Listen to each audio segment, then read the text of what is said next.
das cinzas. O ser humano foi feito no sexto dia.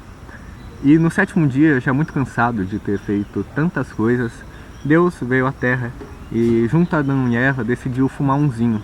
E percebeu que não tinha onde bater as cinzas para não sujar toda a sua criação. Ele fez então o cinzeiro. Meu nome é Eitolomeu Gonçalves Dias, mas pode me chamar de Eite. E esta é a minha viagem por São Paulo, a cidade mais suja e cinza que tem, perfeita para um cinzeiro como esse. Someday, I wanna lay down like God did on Sunday.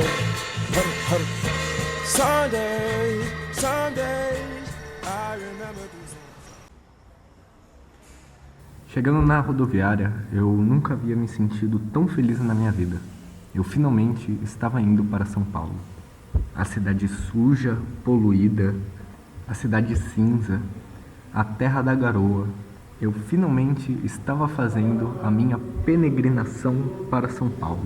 Ia finalmente conhecer a tão famosa sujeira que todos falam. Não seria mais uma ou outra cinzinha de um dia ou outro, a sujeira de um baseado ou de um cigarro. Não, seria o lugar mais sujo que existe. Era para lá que eu estava indo. Não havia como eu, em posição de cinzeiro, me sentir tão feliz. Finalmente parar de ver todo esse sol, esse céu azul, a grama verde. Não, isso tudo era história do passado. Agora eu estava indo para a terra da garoa. Eu teria quanta sujeira eu desejasse. Teria cinzas e cinzas até não acabar mais. Eu estava feliz. Ainda na rodoviária, encontrei um tipo de figura que voltaria a aparecer diversas vezes nessa minha jornada. Eu encontrei uma moradora de rua que veio me pedir um baseado e enquanto eu ofereci e a gente fumou, a gente trocou uma ideia. Seu nome era Bruna. Ela já tinha sido presa em Marília e agora estava na rodoviária de Assis. Ela ia passar alguns dias só morando ali e já ia voltar para sua cidade natal. Ela tem um Bruno que tem o nome de alguma coisa que terminava com Pierre. Ela tinha o braço queimado por causa de uma ex-namorada e tinha tomado uma facada também de uma outra ex-namorada, se eu não me engano. E no seu rosto tinha tatuado Larissa. No primeiro momento eu achei que poderia ser o nome dela, mas quando ela me disse que o nome dela era Bruna, né, eu percebi que provavelmente era o nome de alguma outra ex, já que no momento ela está solteira. Ela disse que sua mãe também fumava maconha, que na prisão ela pagava R$ 33 pelo tabaco que ela usava para bolar mais de 50 palheiros por dia. Logo após isso, o meu ônibus chegou e eu tive que me despedir de Bruna. Mas logo em seguida eu conheci outra figura também igualmente legal. Era um senhor, não devia ter mais de uns 60 anos, sabe? Ou talvez estivesse na casa dos 65, no máximo ali. Estava um dia completamente sem nuvem e esse senhorzinho olha, começa a mexer na mochila, vira pra mim e fala: vai começar a chover. Eu obviamente fiquei intrigado e perguntei pra ele: por que vai começar a chover? O céu tá limpo. Daí ele me disse que ele já estava ouvindo os pássaros chiando e que isso era sinal que ia chover por causa do tempo louco de São Paulo. Ele falava de uma maneira que também só ele e um rapper que eu conheci aqui no interior falava assim também. Ele vestiu um moletom de um azul muito claro e embarcou no ônibus, certo de que iria chover. Eu tenho que admitir que eu achei aquele conhecimento dele de saber que ia chover por causa dos sapos chiando simplesmente incrível. Então deixei minha mala e embarquei no ônibus na minha viagem rumo a São Paulo.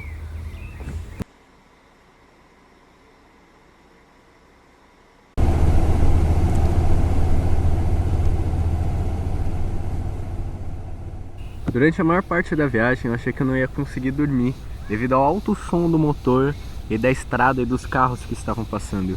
Mesmo com tudo escuro, aquela luz vermelha e todo esse som E aí as pessoas ao meu lado, por algum motivo, eu achava que eu não ia conseguir dormir.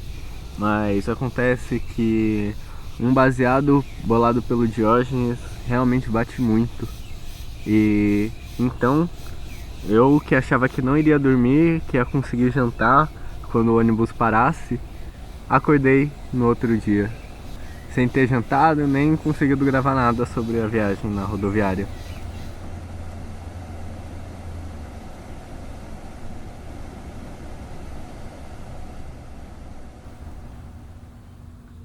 Quando cheguei em São Paulo, me maravilhei com essa cena. O céu todo cinza, era a coisa mais linda que eu já tinha visto na minha vida. O sol não estava aparecendo, não conseguia se ver nada além das nuvens no céu. Não tinha azul, não tinha nenhuma outra cor sem ser o cinza no céu. Não só da poluição e da sujeira, mas como das nuvens, prevendo a chuva que logo viria. E a chuva veio. E logo que ela chegou, o céu foi perdendo aquela sua cor cinza. Cada vez mais dava para se ver o que tinha por trás das nuvens de poluição e de chuva. Dava para se começar a ver o céu, mesmo que devido à hora ainda tudo estivesse escuro. Ainda assim, aquilo era lindo, tão lindo quanto o céu cinza. E não o céu preto que era lindo, não. O que era realmente lindo era ver todas aquelas pessoas voltando do trabalho, saindo do metrô, do ônibus, com seus guarda-chuvas ou até mesmo sem, as pessoas na rua andando, correndo para onde quer que elas iam. Aquela sim era uma cena linda, era uma cena viva. Fiquei maravilhado com a cena das gotas de água caindo por entre um poste e nele rebatendo, e algumas caíam para baixo e eram iluminadas por ele. Era tudo uma só coisa linda. E por algum motivo, com tanta beleza que havia na minha frente, naquele lugar, vendo aquilo, eu comecei a me sentir com raiva. Porque aquilo era o ápice da limpeza. Todas aquelas pessoas, toda aquela chuva, era uma coisa limpa. Eu não estava em São Paulo para ver limpeza. Eu havia vindo para ver justamente o contrário, a sujeira, a poluição. E aquela cena limpa estava me deixando comovido. A vida, por assim se dizer, estava me deixando comovido. Como a vida é limpa. Já era sexta-feira 13, quando eu resolvi sair de casa de novo. Resolvi então ir num lugar sujo e assustador, juntar o útil ao agradável, e fui no cemitério da Consolação. Tinha um tour guiado rolando no dia, e por causa disso eu conheci um monte de túmulo que eu não faria a mínima ideia que existia naquele lugar. Como por exemplo o túmulo de Oswald de Andrade. Mas quando chegamos ao túmulo de Monteiro Lobato, percebi que aquele lugar era sujo demais, até pra mim. Então fui embora em direção ao MIS, Museu de Imagem e Som. Decidi ir até o museu a pé, e no caminho encontrei com duas figuras que me marcaram. A primeira era uma moradora de rua chamada Maria. A encontrei poucos metros depois de sair do cemitério de São Paulo, e tive uma conversa como não tinha muito tempo. Eu consegui conversar tanto com ela que foi simplesmente incrível. Me maravilhava a cada palavra que saía da boca de Maria. Era simplesmente construída de uma maneira única e perfeita. Nem mesmo o mais graduado professor de letras numa faculdade conseguiria falar tão bem quanto Maria falava. Não se engane a pensar que, de alguma maneira, com isso estou falando que Maria tinha um vocabulário culto. Não que ela não pudesse ter, mas realmente ela não possuía um, e ainda assim falava melhor do que uma pessoa que sabe o dicionário dos pés à cabeça. Antes mesmo de eu sair da avenida principal e virar, tive que me despedir de Maria, deixando com ela uma ponta de baseado e ela deixando comigo apenas a lembrança dessa maravilhosa conversa. Já a segunda figura que eu encontrei foi outro morador de rua também. Eu encontrei ele um pouco depois de me despedir de Maria. Eu ainda estava na rua principal e ele estava fazendo o mesmo caminho que eu. A única diferença é que ele ia virar 2 quadras depois.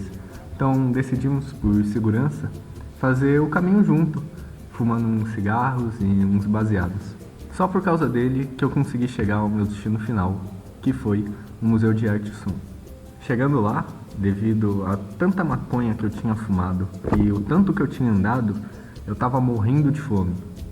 Já estava tarde demais para eu ir até um lugar comprar alguma coisa e também longe demais de qualquer lugar onde eu poderia comprar alguma coisa para comer. Então eu resolvi comer ali mesmo no restaurante do museu. No restaurante, a primeira coisa que eu percebi foi que a porta estava fechada. Achei até que o restaurante estava fechado, mas logo fui informado por um segurança que estava ali trabalhando que, na verdade, a porta só estava fechada porque eles estavam tentando economizar com o ar-condicionado, que era só eu mesmo puxar a porta e entrar. Assim que eu entrei, fiquei enojado com o ambiente completamente limpo, luzes chiques e uma cambada de trabalhadores muito bem uniformizados. Me sentei e fui atendido logo com um cardápio, com milhares de itens com nomes chiques e preços extravagantes. Pedi o mais barato que consegui encontrar, uma berinjela como entrada.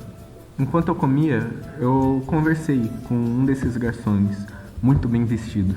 Ele estava curioso com o que estava acontecendo, com a movimentação grande de pessoas ali no local onde ele trabalhava, e veio perguntar a mim o que estava acontecendo. O trabalhador veio perguntar a mim, consumidor, o que estava rolando.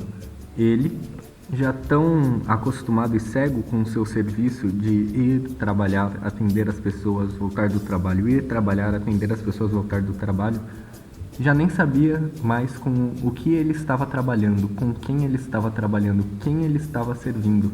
Ele não sabe para que são essas coisas. Ele apenas trabalha e faz o que foi dito a ele. Neste momento eu comecei a duvidar o que realmente era sujeira. Se era coisa suja ou se era o que estavam fazendo com ele.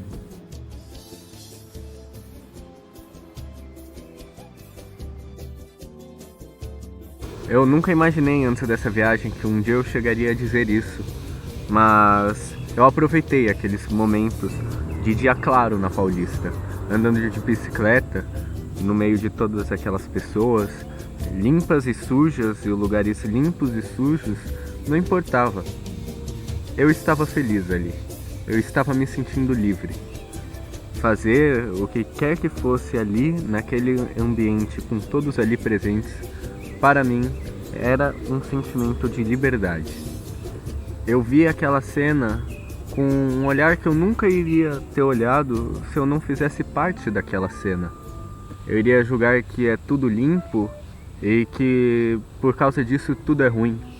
Mas ali andando no meio dos outros, limpo ou sujo, não importa, eu me senti livre.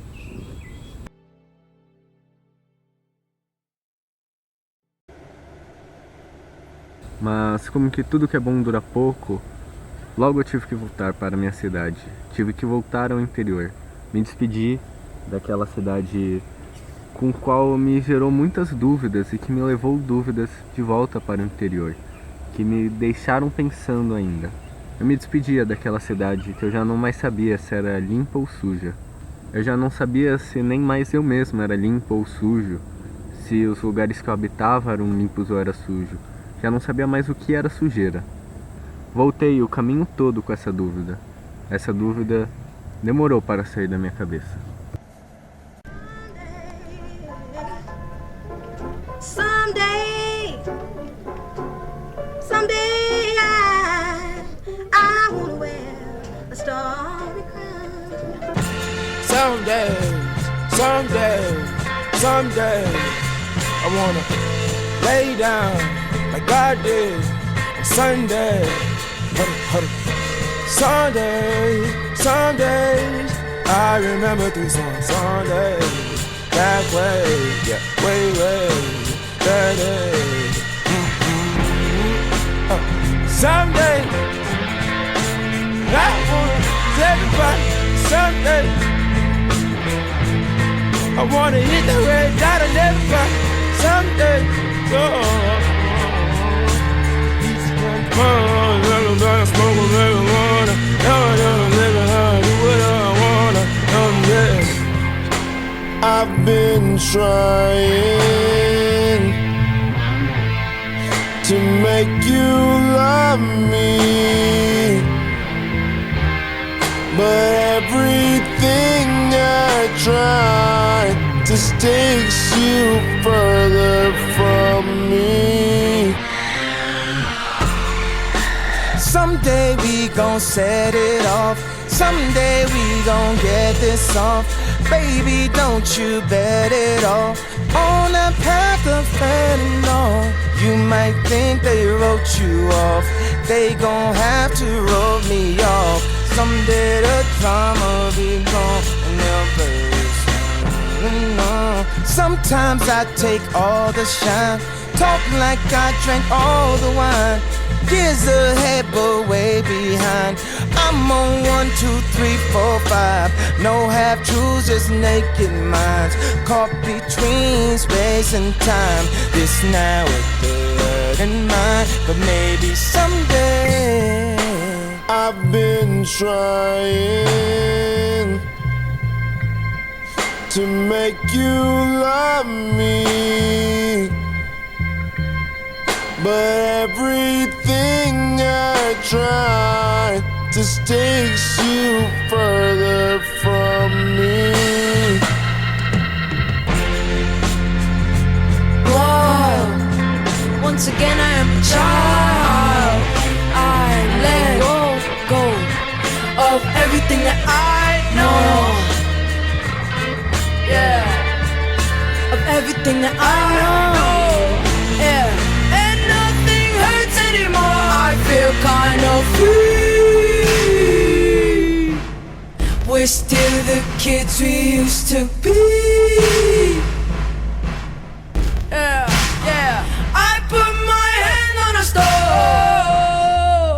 to see if I still bleed. Yeah, and nothing hurts anymore. I feel kind of free. We're still the kids we used to be. Yeah, yeah. I put my hand on a stove to see if I still bleed. Yeah, and nothing hurts anymore. I feel kind of free. We're still the kids we used to be.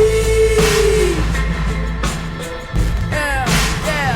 I put my hand on a stove to see if I still bleed. Yeah, and nothing hurts anymore. I feel kind of free. We're still the kids we used to be. Yeah, yeah. I put my hand on a stove. Quando paramos para almoçar, aquela cabeça do que é sujeira ainda estava encucando minha cabeça.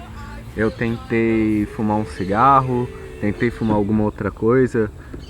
Conheci uma mulher que estava saindo da casa de um filho e indo para a casa de outro, que ela vive visitando vários filhos.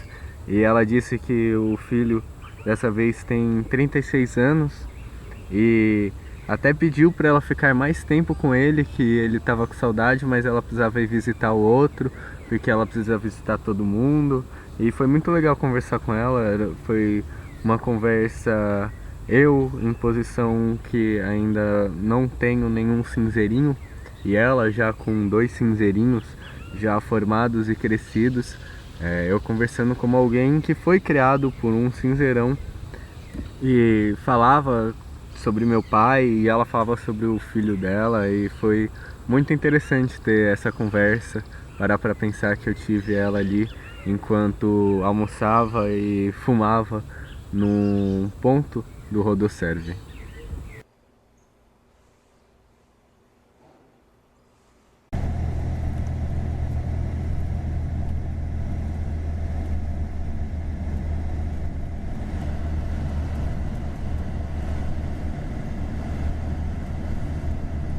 A partir daqui, todas as gravações foram feitas em outros dias, foram feitos depois.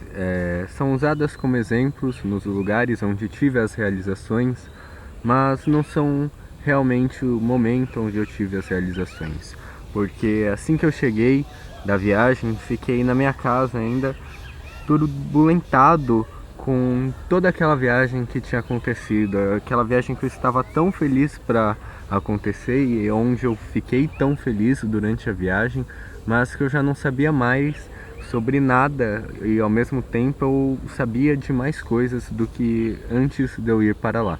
Assim que eu consegui sair de casa, alguns dias depois, eu acabei indo num evento que rolou dentro da faculdade. E lá eu vi o que realmente era sujeira. Não era algo físico, tocável, maleável, que você podia ver as cinzas, as folhas no chão, qualquer coisa. Não. A sujeira estava em algumas pessoas, principalmente nas pessoas que mais se preocupam com a limpeza. Percebi que nos lugares onde mais se notava o tom de usos brancos, para assim conseguir mostrar que era limpo realmente o local, era onde mais as pessoas eram sujas. Isso já dava para perceber desde o museu, mas aqui eu percebi que até nos lugares sujos, fisicamente, também existiam pessoas sujas. Existiam pessoas que faziam desde coisas pequenas como sabotar ou trair ou um furto, até coisas grandes como um assédio e a privação de uma pessoa de viver. E de viver é a privação e a sujeira que mais eu percebi, porque muitas coisas podem impedir alguém de viver, não só a tirada da vida em si, mas a tirada de liberdade de ir e vir, de falar, de se expressar. Às vezes se expressa na forma de um assédio, numa pressão moral, num estupro. Não só a tirada de vida tirava a vida de alguém, mas qualquer tipo de tirada de vida é o tipo de sujeira mais grande que existe. Achei que eu ia ficar encucado por muito tempo com isso, mas, para minha surpresa, isso não me deixou nem um pouco mal, porque logo saindo desse lugar, encontrei alguns amigos com quem fumei um pouco e percebi que, na realidade, eu estava cercada de pessoas limpas. Percebi que sim, existem pessoas sujas. Percebi sim que existem lugares sujos. Percebi sim que existem lugares limpos e que existem pessoas limpas. Mas a melhor realização que eu tive foi que você pode escolher com quem se relacionar. Você pode escolher se vai se relacionar com alguém sujo, que priva alguém de qualquer tipo de forma de viver, ou você pode escolher viver com pessoas que escolhem fazer o bem. E felizmente, mesmo sem saber, mesmo antes disso adorando a sujeira, eu já tinha escolhido pessoas que tinham escolhido isso.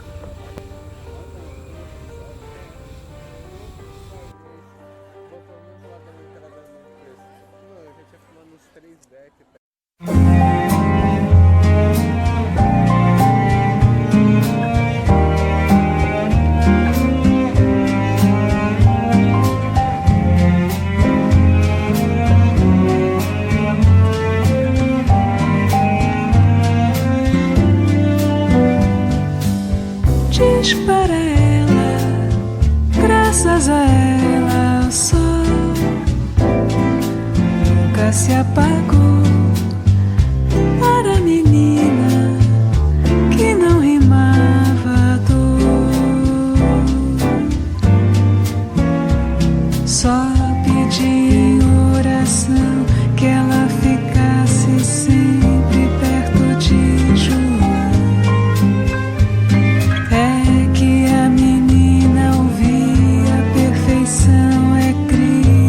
Essa união, diz para ela, graças a ela